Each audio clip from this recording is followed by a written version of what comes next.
One thing we did, for example, is we required all of our users to agree to a statement that said that they wouldn't discriminate. And there was a button down at the bottom. It was one that said, I agree, I disagree. I remember we asked Brian, well, Brian, what happens if somebody disagrees when they're shown the pledge?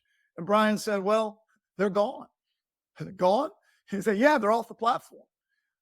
And I remember we lost a little over 1% of our users in about a 2 week stretch.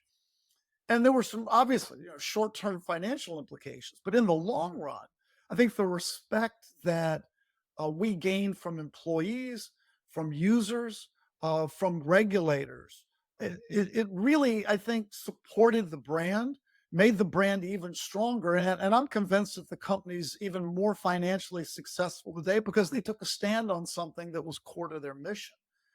And I think that's what you got to be thinking as a leader. Sometimes you got to think long term and you've got to think about doing the right thing, particularly in today's environment.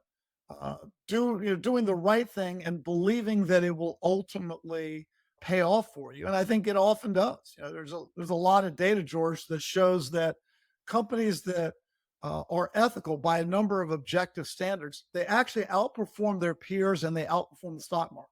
So it's not as if there's a choice, like either I'm going to be ethical or I'm going to make money. I think in reality, what happens is being ethical and doing the right thing ultimately means you're going to be more financially successful.